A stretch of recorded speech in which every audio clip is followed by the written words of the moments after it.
Good afternoon, church. We had a wonderful baptism this morning for which we praise the Lord.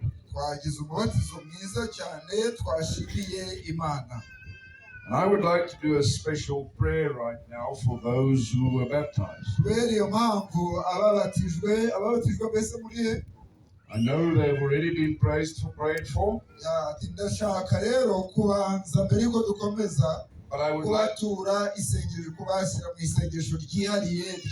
But I would like them to stand now for a special prayer.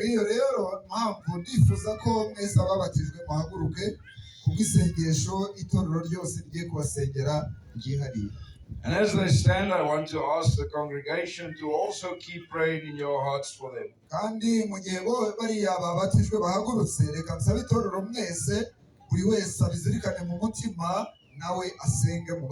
Because the evil one does not like what happened today.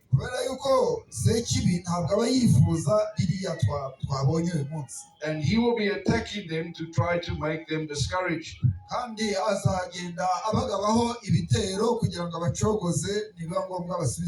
And I request you to keep praying for them that God would keep them faithful.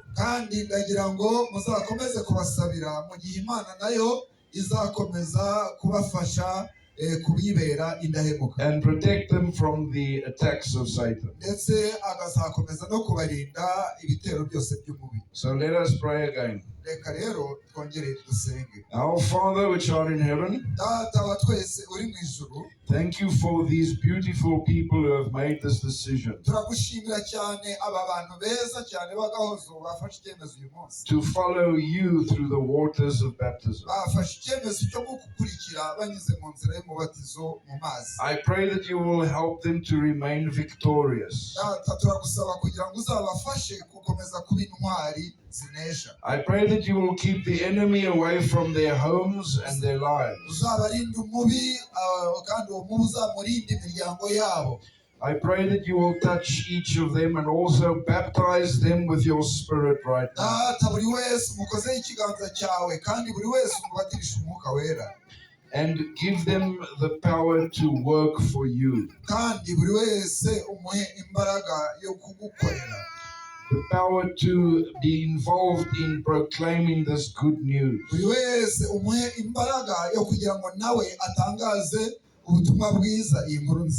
We pray that you would keep them healthy. That you would bless their finances. That you would bless their relationships with other people.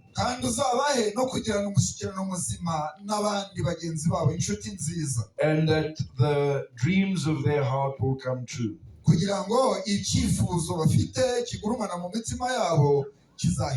Thank you for church members who are willing to support them.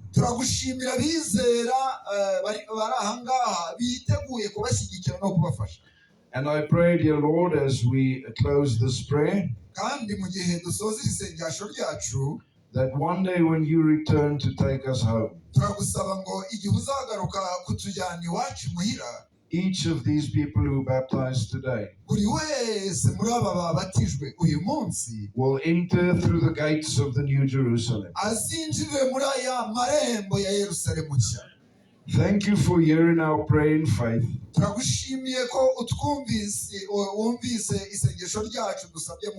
For we pray it in Jesus' name.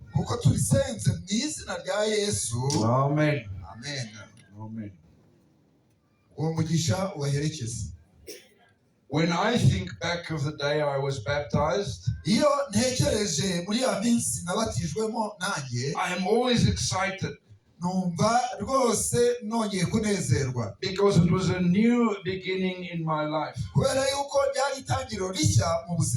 And I wanted to make a difference and tell people Jesus is coming.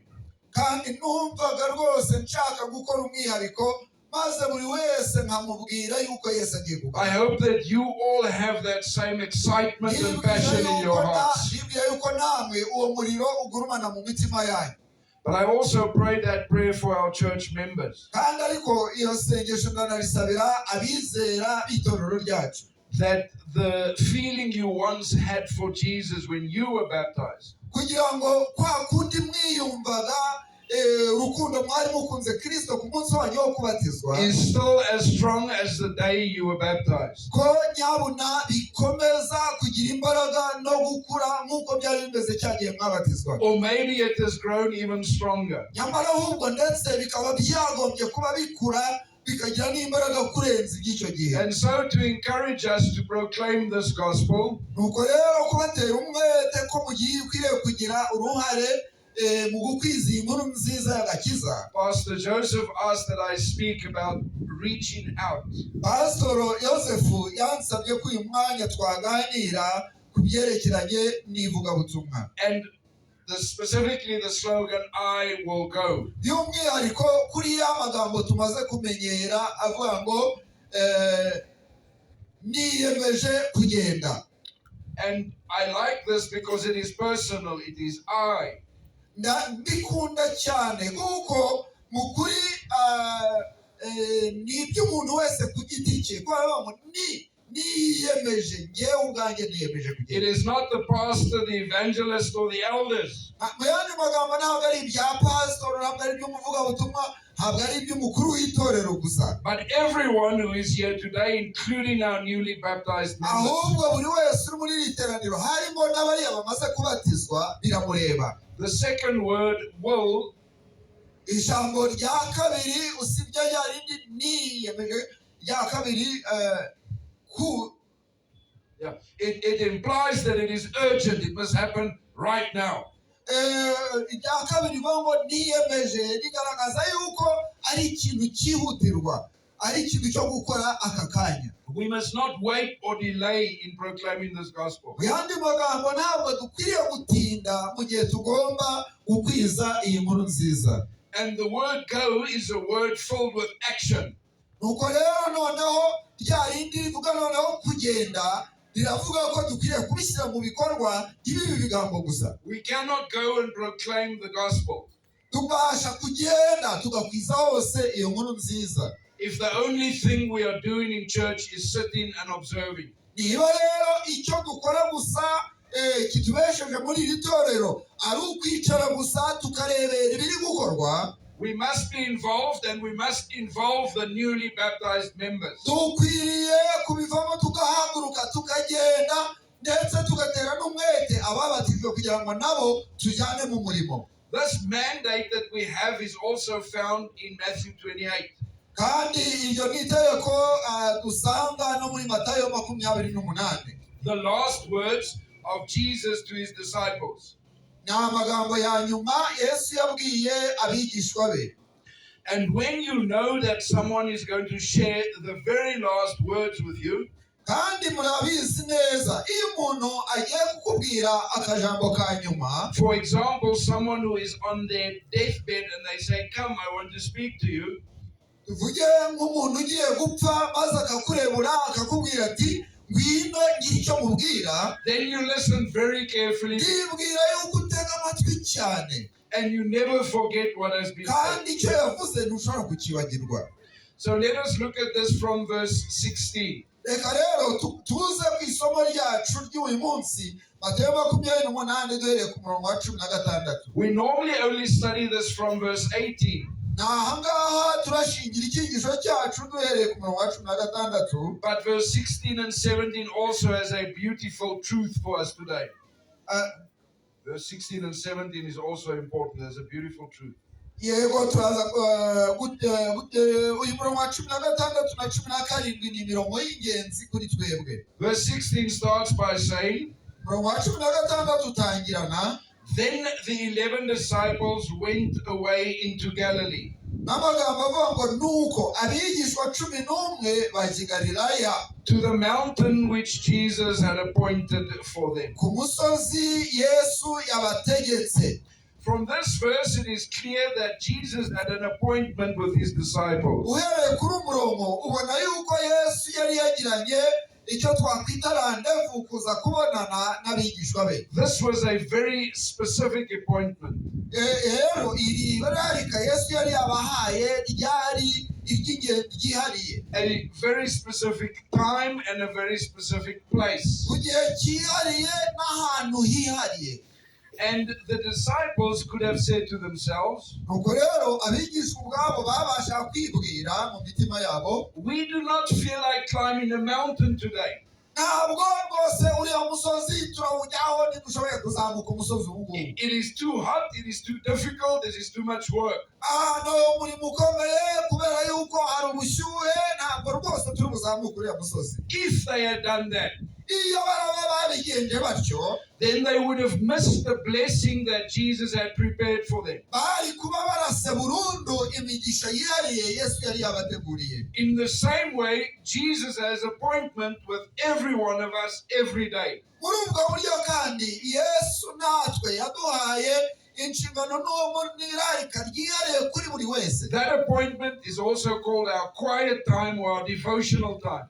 nuko rero igihe kirarika cyihariye nanone ni nk'iki gihe cyo kuramya cyangwa se igihe cy'amasengesho yihariye. And if we also do not feel like coming to that appointment, iyo rero tutitaye kuza kuri ibyo bihe byihariye by'amasengesho byo kuramya, because we are too busy or too tired, ahari kubera yuko dufite byinshi byo gukora cyangwa se twumva tunaniwe, then we will also miss the blessing that Jesus has in store for kuko us. natwe tugenda turata imigisha itandukanye Imana yari yatugeneye. And the blessing was the Great Commission. kandi mu migisha Imana yari yabageneye yari yari uyu munsi bwari ubu butumwa bw'agahozo. So the blessing we will miss rero nanone imigisha natwe twarata will be opportunities during the day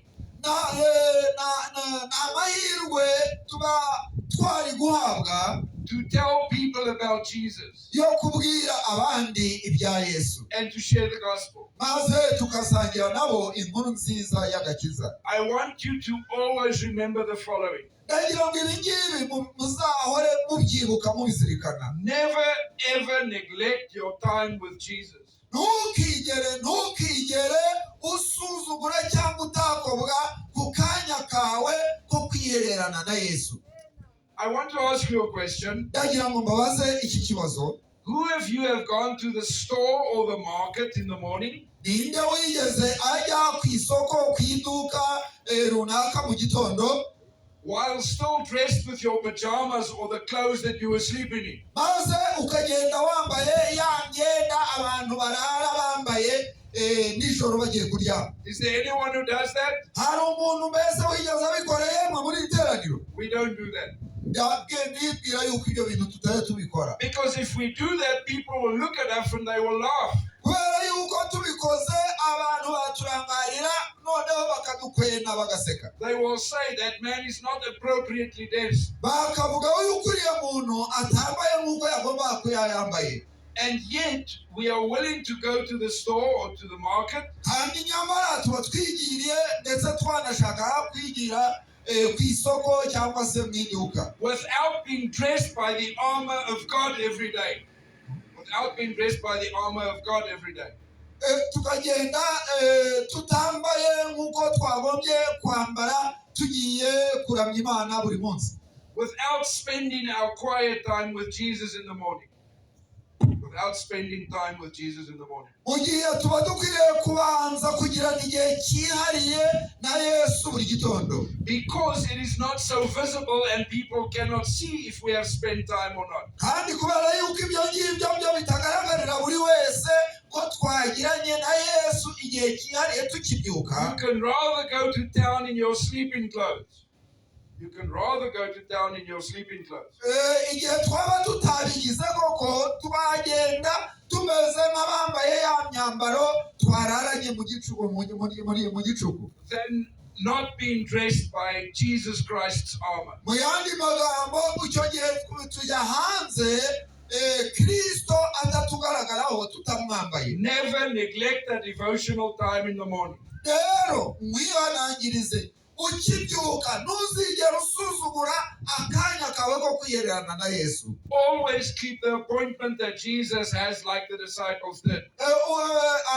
uwo mwiherero wawe na Yesu cyangwa iyo randevu yawe na Yesu ntukigere uyitakobwaho. So now the disciples are on the top of the Mount of Olives. Abigishwa rero reka bagende noneho bibone mu mpinga ya wa musozi. And the Bible says in verse 17, noneho ku murongo wa 17 Bibiliya iravuga, when they saw him, they worshipped him. bamubonye baramupfukamira. This makes a lot of sense. nanone iki gisobanuye byinshi. Because when we come into the presence of the Lord, we want to worship. kubera yuko igihe cyose muri yarande baho yabereye hose tuza mu maso y'Imana ubwo tuba tuje kumuramya. Throughout the Bible, and especially in the Old Testament, muri Bibiliya yose by'umwihariko mu isezerano rya kera, when God appears to the people in the Old Testament, igihe Imana yabonekeraga ubwoko bwayo mu isezerano rya kera, when they are in His presence, igihe abantu bese ko bari mu maso y'Imana bari imbere y'Imana, their natural reaction is to fall down and worship Him. rwose igikorwa cyahitaga kibabaho ni ugupfukama, ni ukwikubita hasi imbere y'Imana. For two reasons. kubera impamvu ebyiri. Firstly, they realize their unworthiness. kubera yuko icya mbere iyo uri maso y'Imana wimenya ubugoryi bwawe bwose uko But bungana. secondly, they realize how big God is. noneho icya kabiri nanone uhita ubona ko Imana atari nkawe, ukabona gukomera kw'Imana. But sometimes this can create a challenge. nyamara akenshi ibi hari ikibazo bitera. Do you believe that God is present right here now in this church where we mbese worship? n'igihe uri aha waje kuramya, mbese ujya wibwira ko burya uri imbere y'Imana? If you believe it, can I see your hand? niba uri aha uzi neza ko Imana ihari, zamura ikiganza. Yes, amen, we believe it. yewe ndibwira yuko ariko twese tubizi tubyizera. Do you believe that He is more present here right now? mbese mwari muzi yuko by'umwihariko iyo tugeze mu mwanya nk'uyu wo kuramya ubu noneho ihari kurenza ubundi buryo? Then He will be tonight in the bar or in the club where people are drinking. none Is He more present here than in the club or the bar where people will be drinking? Imana iri aha ngaha mu buryo bwihariye kurenza uko iri muri twa tubyiniriro, iri no hahandi banywera ndetse n'ahandi muri ubwo bubari bwose. He is just as present where bad things happen, n'ahandi ibintu by'akaga bibi biri kubera nabwo ibihari reba, than He is in the church where good things happen. ariko by'umwihariko ikaba iri aha mu rusengero aho ibintu byiza biri kubera. And sometimes we forget that. kandi ariko uko bikunda kugaragara ibyo tuba And twabyibagiwe. so we have two different lives. noneho tukagira ubuzima bw'uburyo butandukanye. One year in the church where we are smartly dressed and we smile at each other and we're happy. ugasanga turi aha ngaha twarebana na bagenzi bacu koko tukamwenyura kandi tukaba twambaye neza. And one out there in the world where we feel we can forget about God. nyamara tukaba nanone turi iyo muri aha handi twabasha kwibagirwa ko n'Imana ihari. I think our witness or our testimony will be a lot better ndibwira yuko ubuhamya bwacu bwaba bwiza kurenzaho if we remember that God is always at our side. igihe twibutse yuko twaba turi aha cyangwa tunahavuye, Imana ikomeza kuba iri kumwe natwe. Because that will help us to do the right things and go to the right places. kuko ibyo bizatuma twitwara mu buryo budasanzwe kandi dukore ibikwiriye aho tuzaba twagiye hose. This first part of verse 17 makes a lot of sense. uyu mugabane wa mbere w'umurongo wa 17 ufite ubusobanuro bwihariye. Worshiping in the presence of God. kubaha cyangwa se guca bugufi igihe ugeze imbere y'Imana. But the second part of the verse troubles me deeply. ariko umugabane wa kabiri w'uyu murongo ngeweho untera ikibazo kurenzaho. The first part says, when they saw Him, they worshipped Him. umugabane wa mbere bavuga ngo bamubonye baramupfukamira, But some doubted.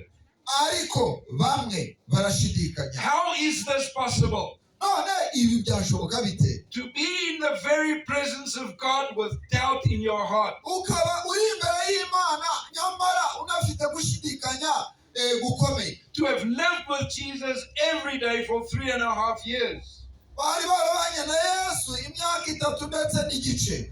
To have experienced his crucifixion and his resurrection. bari barabonye uko Yesu yabambwe ndetse bamaze no kubona uko yazutse. And still have doubt in their hearts. nyamara bari bagifite gushidikanya mu mitima yabo. How is that possible? ni gute ibyo bintu koko byashoboka? Could the disciples never learn to trust? mbese nta na rimwe ababigishwa ba Yesu bakwiriye kwiga kugirira ibyiringiro Kristo?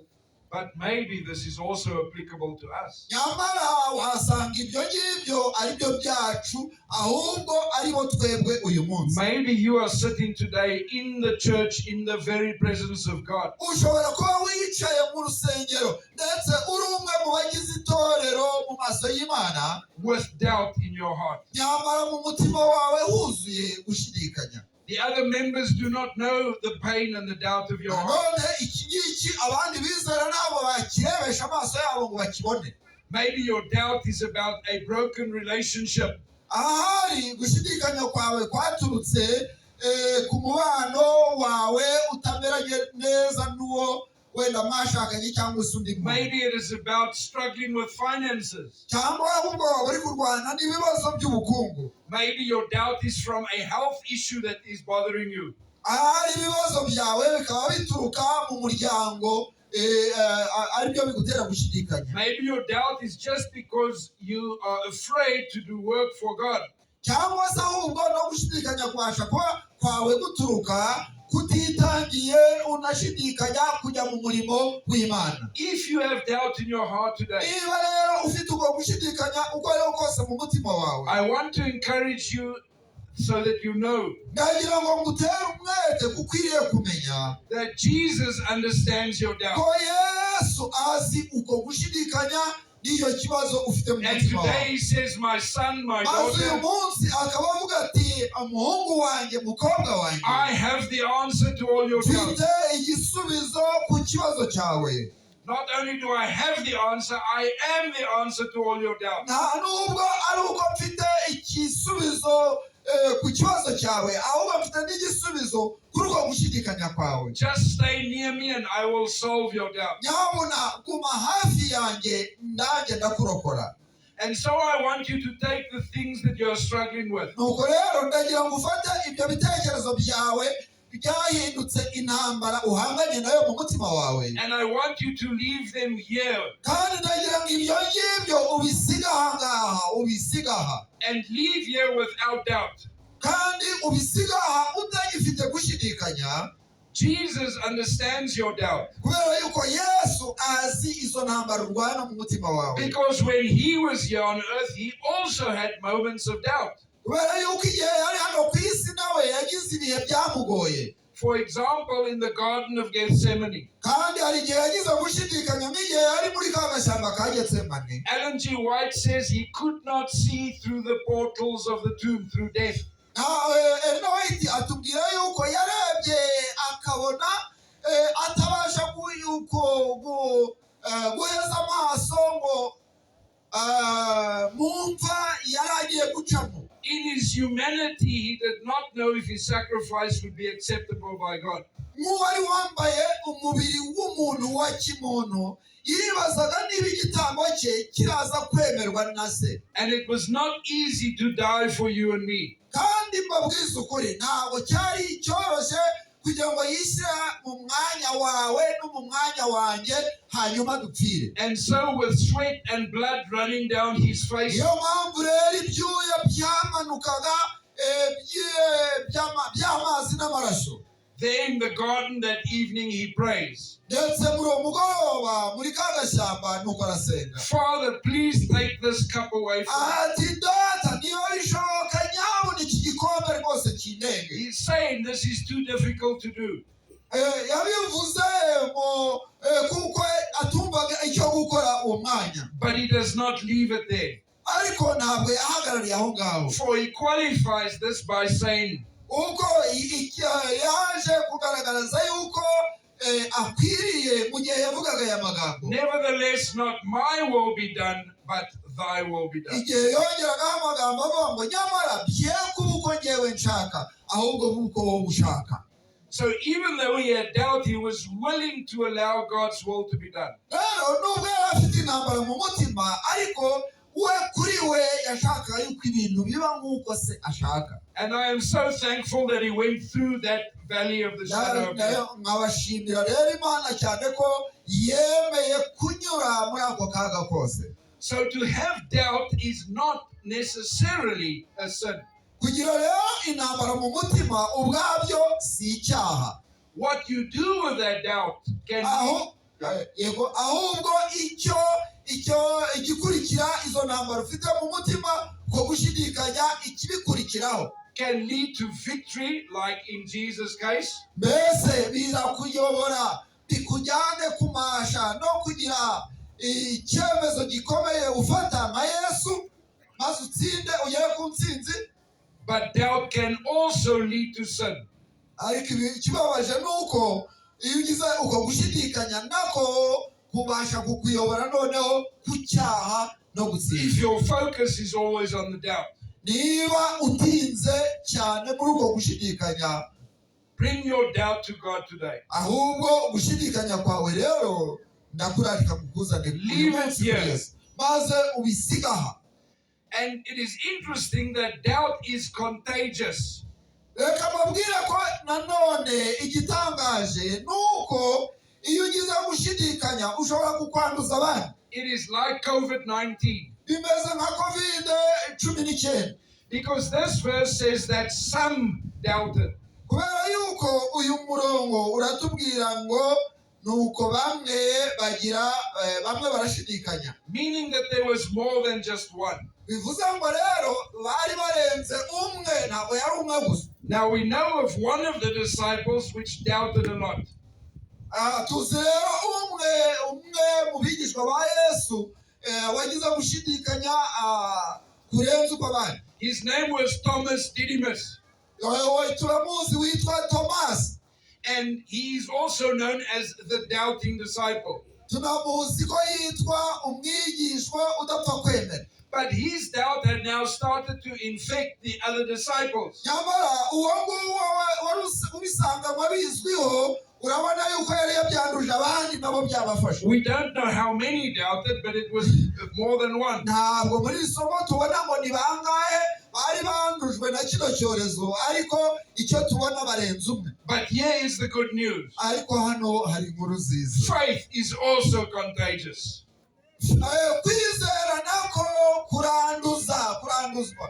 And if you are a man or a woman of faith, iyo uri umuntu, umugabo cyangwa umugore ufite kwizera gukomeye, other people will see it in your life. abandi bazabibona mu buzima bwawe, And you will help to strengthen their kandi faith. bizabafasha nabo kugira akabaraga kugira ngo bave muri kwa gushidikanya. I want you to think again about someone in your life ndagira ngo ugire umuntu utekereza mu buzima bwawe who played a very important role in your spiritual development. wagize uruhare rwihariye mu rugendo rwawe rw'ibyamwuka. Maybe it was a pastor or an elder, ahari aba yari pasitoro cyangwa ari umukuru w'itorero, a family member or a church member. cyangwa yari umuntu wo mu muryango, cyangwa ari umwizera wo mu itorero. Think about that person for a moment. uyu mwanya gira utekereza wabaye ingenzi mu buzima bwawe mu And rugendo rwo kwizera. as you picture that person in your mind, kandi igihe umugarura mu ntekerezo zawe, that person that you will call if you need prayer or encouragement, uwo muntu ni wa wundi ushobora guhamagara igihe wahuye n'ibibazo cyangwa ushaka ko mufatanya gusenga. how does that make you feel? none iyo ibyo ngibyo iyo umutekereje cyangwa umufite, ibyo bigufasha iki? bigufasha bite mu buzima? It makes you feel good. It brings a smile to your face. yego iyo bene uwo muntu umubonye umufite, bikuzanira kumva uruhutse ndetse ukamwenyura mu maso yawe agacya. When you think of that spiritual mentor in your life. iyo utekereza ko ufite bene uwo muntu mu buzima bwawe. Now I want you noneho rero ndagira ngo to be spiritual mentors for other people. kugira ngo muhinduke bene abo bantu bakenewe ku bandi. To be the people that will bring a smile to someone else. buri wese uri aha ngaha akwiriye kuba ubasha gutuma abandi bamwenyura. To be people in the community that others will look up to. ukwiriye kuba umuntu hahandi utuye muri icyo kirorero ubasha gutuma abandi bamwenyura bagubwa neza. To be spiritual leaders and guides for these newly baptized members. ukwiriye kuba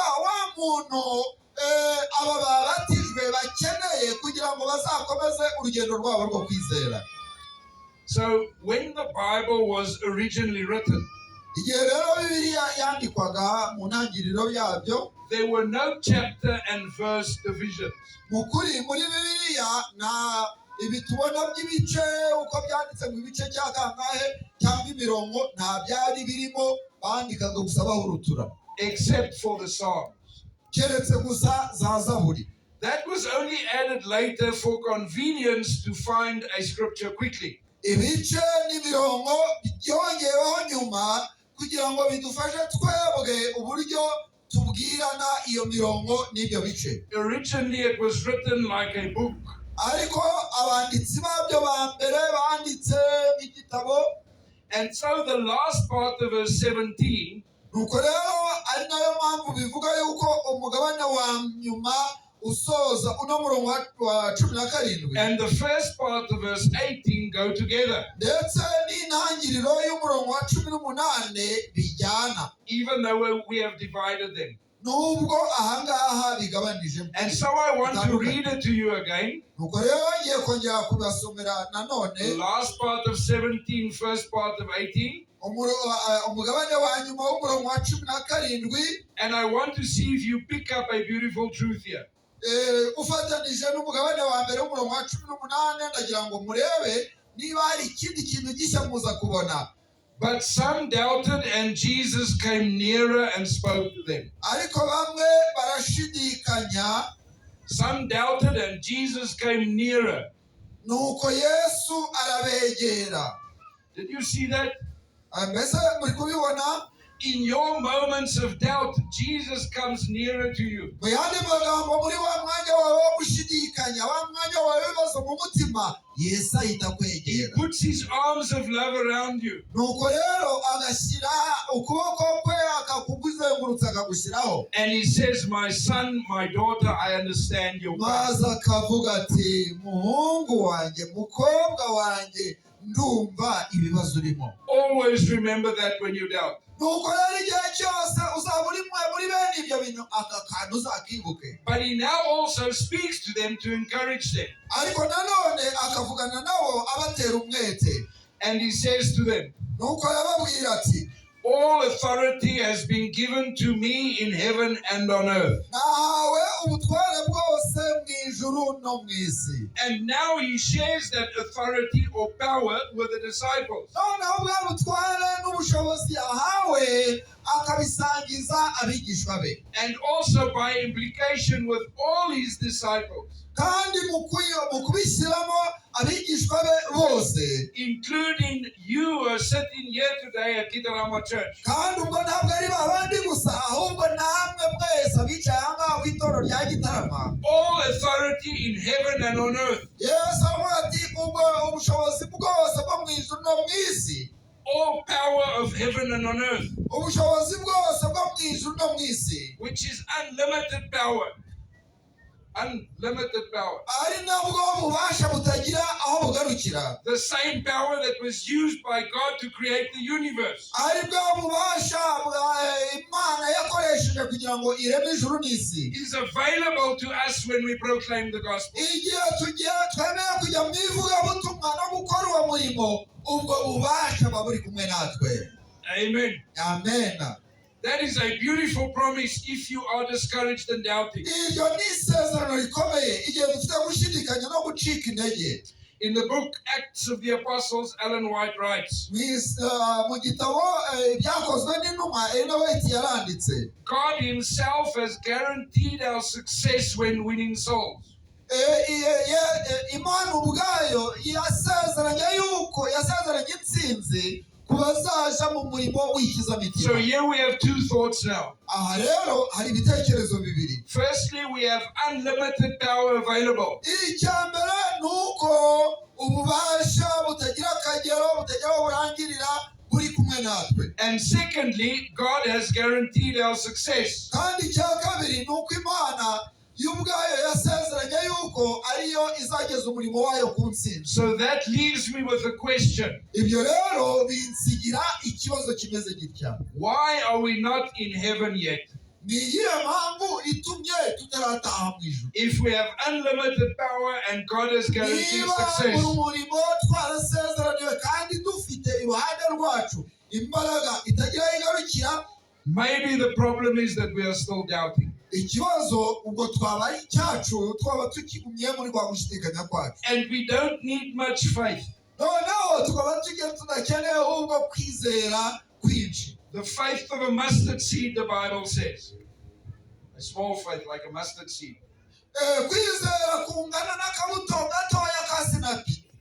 But how does God give this power to his disciples?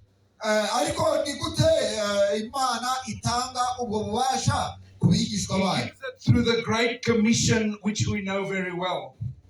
Ubwo bubasha rero Imana yabutanze muri cya kindi twita itegeko ry'umwami wacu kandi tusanzwe tuzi neza. And Pastor will read it for us again now. Yatirika pastor noneho adusomere. But before he reads it, I want you to look for the following. Ariko mbere yuko asoma ndagira ngo ibi mubyiteho bikurikira. In this Great Commission, there are 4 verbs. Muri iri tegeko ry'umwami wacu harimo inshinga enye. Go, baptize, teach, make. Inshinga enye: mugende, muhindure, mwigishe, mubatize. And it is interesting that when we work for God, Kandi biratangaje ko igihe twiyemeje gukorera Imana yacu, that so many verbs are used, aya izi nshinga zose uko ari enye zose zishyirwa mu ngiro. telling me that if we work for God, Igihe tugiye gukorera Imana, we must be actively involved. tugomba rwose kujyamo. We cannot just sit passively and think God's work will be finished. Ntabwo tubasha kwiyicarira gusa ntacyo dukora ngo tugire ngo umurimo uzirangiza. This verse is filled with action. Ahubwo iyi nshinga bwa mbere iravuga ngo muhaguruke mugende. For we serve a God of action who has all the power. Kubera yuko Imana yacu dukorera ni Imana y'inyambaraga kandi ni Imana y'ibikorwa. In the original Greek language, Mu ijambo ry'umwimerere ry'Ikigiriki, one has a primary verb, the most important or the primary verb, umugabane w'ingenzi w'iyo nshinga, and the others will support that verb. noneho undi mugabane ukaba wo gushyigikira iyo nshinga. The primary verb here is go. Noneho inshinga nyamukuru iri hano muri zindi ni mugende, As in I will go.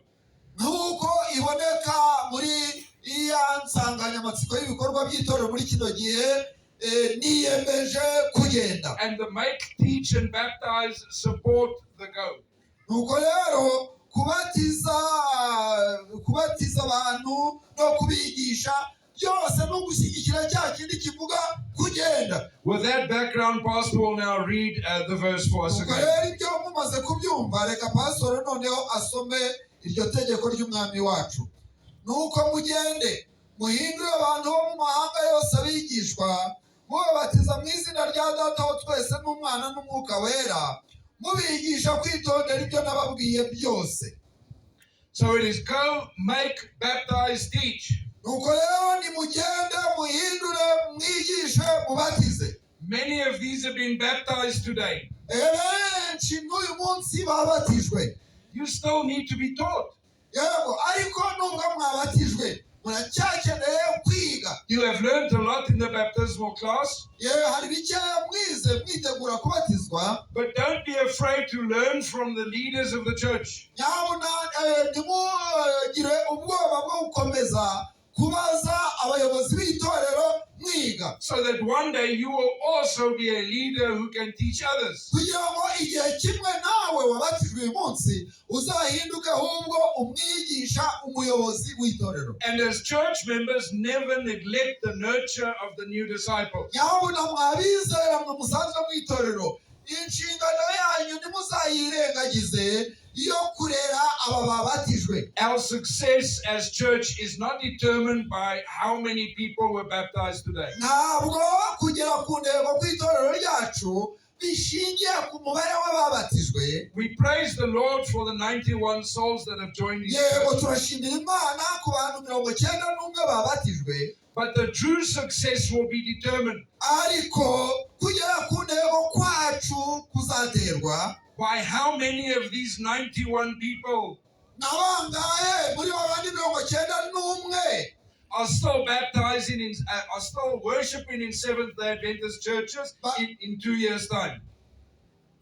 How many of them are still worshiping in Adventist churches in 2 years' time? ya bizaterwa n'umubare w'abantu bakomeje kuba bagisenga mu gihe cy'imyaka 2 iri imbere.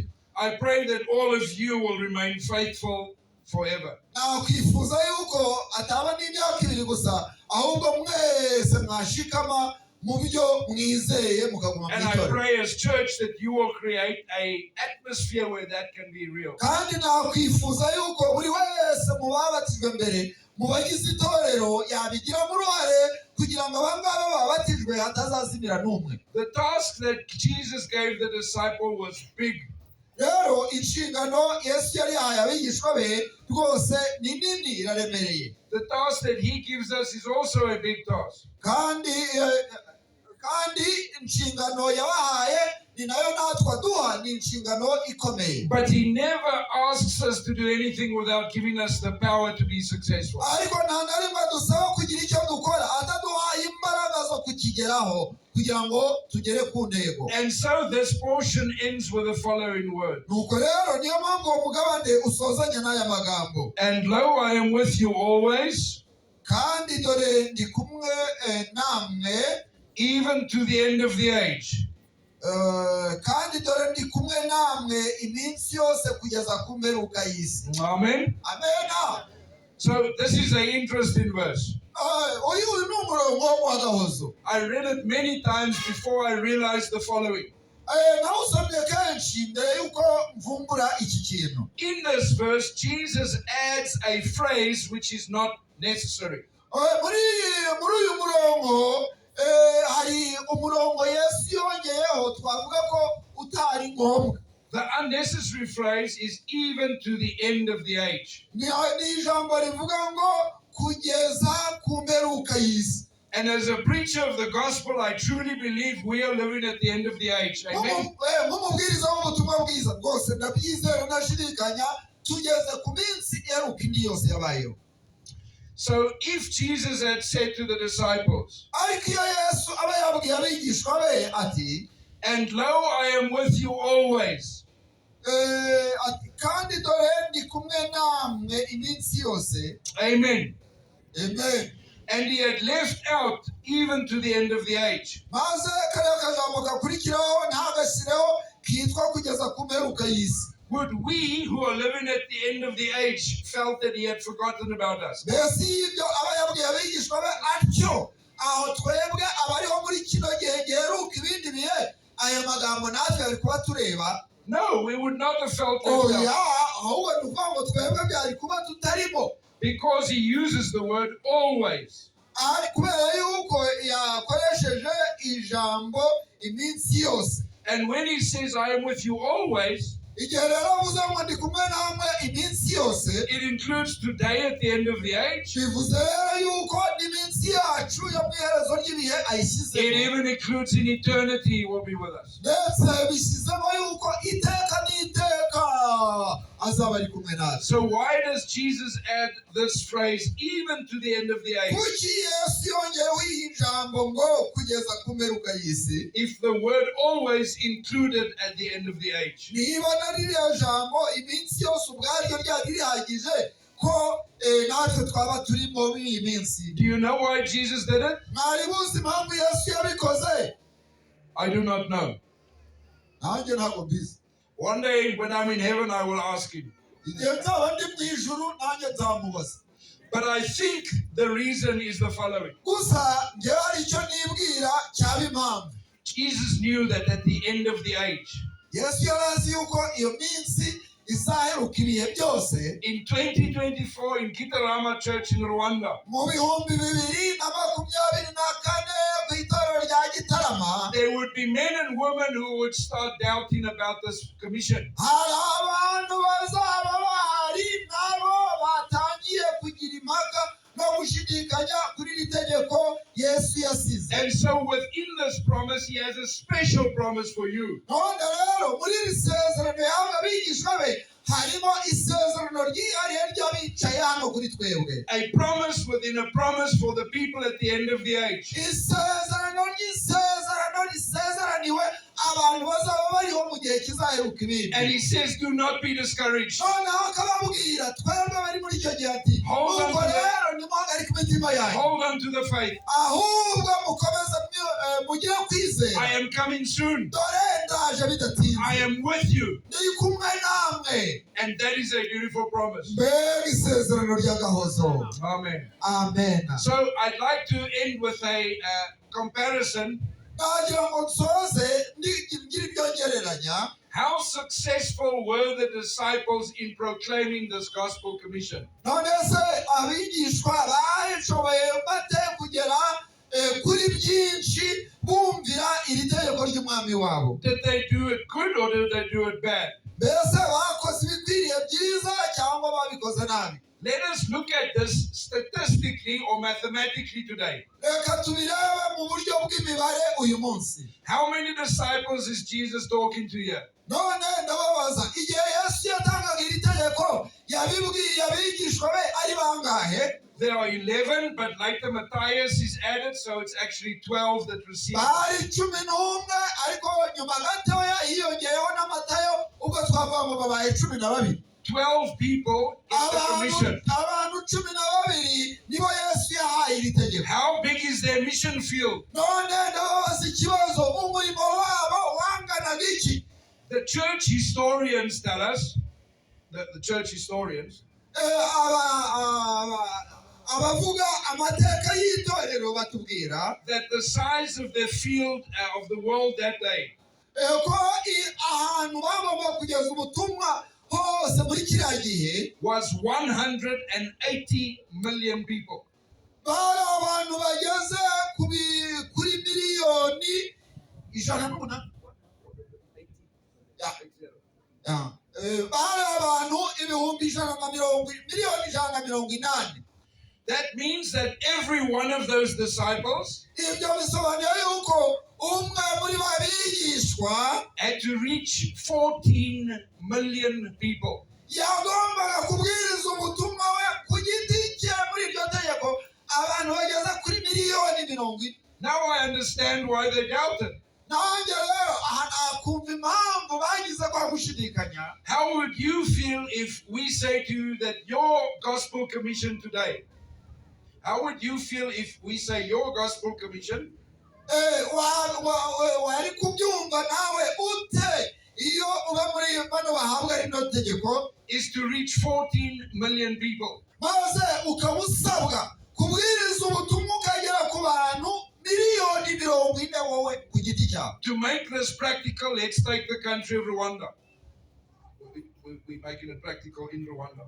Kugira ngo tubyumvikanishe tubishyire mu ngiro mu Rwanda. It means for the whole population of Rwanda, Nukuvuga yuko aba bantu bose batuye mu gihugu cy'u Rwanda, God has one person to proclaim the gospel. nukuvuga ngo Imana ikaba ibihaye iyo nshingano kugira ngo bose bamenye ubutumwa bwiza. Imana ikaba yihaye umuntu umwe gusa. How would you feel if that is your commission? Abaye ari wowe Imana ihaye iryo tegeko kugeza abantu bose bari mu Rwanda ubutumwa umwe, wayakira uti? Each of you who are here today must reach as many people as the entire Rwanda. Kuvuga ngo buri wese wicaye aha ngaha agomba kugera ku bantu bangana nibura n'abatuye mu Rwanda. I would feel overwhelmed and discouraged. Umva kuri njyewe nakumva bindenze, wari umutwaro undenze ndetse nkacika intege. I can understand their doubt when they are confronted with this great task before them. Rero nakumva gushidikanya kwabo kwavuye igihe bahabwaga iri tegeko ry'umwami wabo. But their doubt turns into faith and victory. Ariko gushidikanya kwabo kwarasimbutse noneho gusimburwa no before they go, they must wait.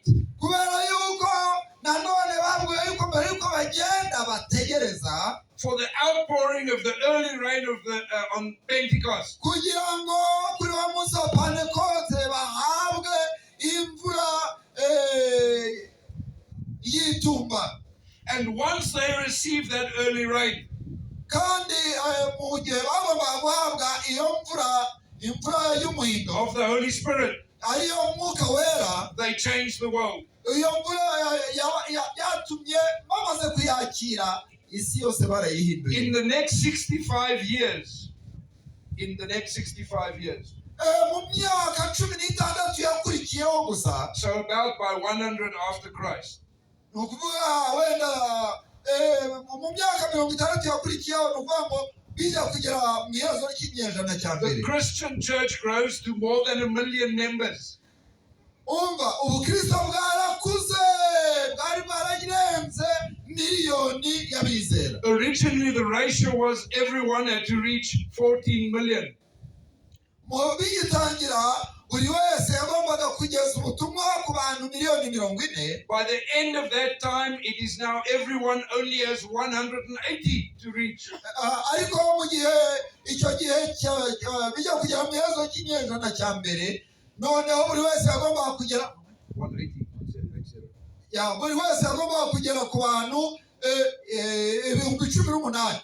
The church has never experienced abantu 18. such rapid growth in its history. umva na rimwe umuvuduko wo gukura kw'itorero uragerwaho nk'uko bagezweho icyo gihe. And that's because they spend time with God. kandi ibyo byaterwaga n'uko bafataga igihe cyo kugumana n'Imana. They followed the gospel commission. icya kabiri bakumvira rya tegeko ry'umwami wabo. They waited and received the Holy Spirit. baranategereje bahabwa imbaraga y'umwuka wera. But the early reign of the latter Spirit, the early reign of the Holy Spirit, nyamara ya mfura ya mbere y'umwuka wera was to get the plant, the church, growing. byari ukugira ngo itorero rishinge imizi maze rikure. Joel chapter 2 and Acts chapter 2 says that at the end of time there will be a latter rain. Joel muri Yoeli igice cya kabiri ndetse n'ibyakozwe no mu gice cya kabiri avuga yuko noneho usibye ya mvura y'umuhindo hazaza n'imvura y'itumba. And that latter rain will be to get the fruit ready for the harvest. kandi iyo mvura y'itumba izaba ari iyo gutegura umusaruro, imbuto kugira ngo zigere ku musaruro wo gusarurwa. And I truly believe we are living in those days. kandi nizera ntashidikanya ko iyo minsi ariyo turimo. I don't know how it is in the summer season here. ntabwo nzi uko biba bimeze inahangaha ubu turi mu gihe cya kiki. But normally when it rains, one will see the clouds becoming dark. ariko ndibwira yuko iyo imvura iguye tubona ikirere kijimye. And you know the rain is coming soon. nuko noneho wabona ikirere kijimye ukavuga uti byanga bikunda imvura igiye kugwa. And then before the rain comes, the wind starts blowing. kandi iyo mbere y'uko imvura igwa nanone umuyaga ukaza ugatangira guhuha. And in that wind, there's that beautiful smell of water on the dust. ndetse nanone iyo muri uwo muyaga uhuha imvura igiye kugwa ukumva impumuro idasanzwe y'ivumbi. And you know the rain is soon going to be here. nuko ugahita uvuga uti umva ubu rwose imvura yaguye. And then you hear the first drops falling. noneho ugatangira kumva ibitonyanga bya mbere bigwa. Maybe on your neighbor's house as it comes closer. ahari bigatangira ku muturanyi wawe biza nawe bikwegera. And the next moment it starts falling nuko where you mu are. kanya gatoya nawe bikaba bikugezeho. That is the time we are living in. icyo ni cyo gihe twebwe tubayeho turimo. The latter rain of the Holy Spirit is starting to fall on God's children. imvura y'itumba yatangiye kugwa kandi igomba gutangira kugwa ku bana But b'Imana. it is only the first drops that are falling. ariko ubu ngubu noneho twabona ko ari ibitonyanga bikigwa. There is a big storm coming. kandi bidatinze hagiye kuza imvura idasanzwe y'itumba. God's Spirit is going to be poured upon us like never Umwuka before. w'Imana agiye gusukwa birenze ibindi bihe byose And the byabayeho. Spirit of prophecy says Kandi umwuka w'ubuhanuzi uvuga yuko itorero, the church growth experienced in the early church, kandi umwuka w'ubuhanuzi uvuga yuko uko itorero ryakuze cya gihe cya will mbere be nothing when compared to the outpouring of the latter rain. ntabwo bizaba bifite n'akanyoto gatoya wabigereranya nako ubigereranije n'ibigiye gukorwa imvura y'itumba yaguye. We are living in the most exciting time of history. tubayeho bavandimwe mu gihe kidasanzwe kitigeze kibaho. People all over the ages have wanted to live in our time. People all through the ages have wanted to live in our time. abantu bo mu bihe byose byahise bashaka kubona ibyo turi kubona kureba kubaho mu bihe For I byacu. truly believe that we are the generation that will see Jesus come on the clouds of heaven. byaba bikunda turi mu kinyejana cy'abantu bakwiriye kubona Yesu aje. And we are going to be part of proclaiming this gospel. none rero tukaba dukwiriye tugiye kuba mu mugabane w'abantu bagomba gukorera umurimo mu mbaraga zikomeye wa Kristo. There are very exciting times ahead for God's church. hari ibihe biri imbere yacu mu matorero y'Imana bikomeye kandi bidasanzwe. And I want you to encourage you to be part of that. nyabuna ndatera umwete buri wese kugira ngo yitegure kwinjira mu gikorwa. Be involved in the proclamation of the Great Commission. nyabuna wowe ubwawe bigira intego winjira mu murimo uba igikoresho cy'Imana mu kubwiriza ubutumwa buheruka. Be willing to say, I will go. ukwiriye kuba mu mutima wawe kandi wiyemeje uvuga uti niyemeje kugenda. If you are willing to do that this afternoon, nuko rero muri ayo masaha ya nyuma ya saa sita niba uri muri abantu bivuga bati nanjye niyemeje kugenda, say that I want to be a part of this most exciting time in Earth's history. ukavuga uti muri iki gihe Imana igiye gukoresha abantu mu buryo budasanzwe, nanjye ndashaka kuba umwe wo muri bo. I want to leave my doubts here. ukavuga uti ndashaka gusiga gushidikanya n'intambara zo mu mutima wanjye zose ahangaha. I want to strengthen my faith in God. ndashaka gukomeza kwizera kwanjye mu Mana yanjye. I want to be filled by the latter rain of the Holy Spirit. ndashaka nanjye ko imvura y'itumba ingwira. And I want to go and make a difference. maze ukavuga uti guhera ubu ndashaka kuba udasanzwe. If that is your desire this niba afternoon, ari icyifuzo cyawe uyu mwanya, then please stand for the closing prayer. reka ngusaba kugira ngo uhagurukire ku birenge byawe muri iri sengesho risoza. Amen. amena amena. Holy Father, Mana yera, we thank you, Lord, for your children who are standing. turagushimira cyane abana bawe bahagurutse, Men and women, boys and girls. abahungu n'abakobwa, abagabo n'abagore, abahungu n'abakobwa. Long established members who have been in the church for a long time, hari abizera bamaze igihe kirekire bari mu itorero, as well as people whose hair are still wet who have just been baptized. ndetse hamwe n'irindi tsinda ry'abantu babatijwe uyu munsi. All standing together saying, twese duhagaze tuvuga, Lord, we are willing to go and proclaim the gospel. twese tukwemerera ngo twese twiteguye rwose kugenda tugatangaza inkuru nziza yawe y'agakiza. We accept this commission this afternoon twemeye kandi twakiriye itegeko ryawe with joy in our hearts. turyakiranye umunezero mu mitima yacu, But we cannot do it alone. ariko tuzi neza ko ubwacu tutabyishoboza. And so we pray, we plead, we beg in Jesus' name nuko rero turagusaba turakwinginga mu izina rya Yesu for the outpouring of the latter rain of your Holy Spirit upon your children. kugira ngo udusukire ya mbaraga y'umwuka wawe wasezeranye yitumba ku bana bawe twese. May we leave this church different than when we came. kugira ngo ubwo tuza kuva ahangaha rwose tuhave bitandukanye n'uko twahaje. May we boldly speak and not remain silent. ahubwo aho kugira ngo dukomeze guceceka natwe duhaguruke tubwire abandi.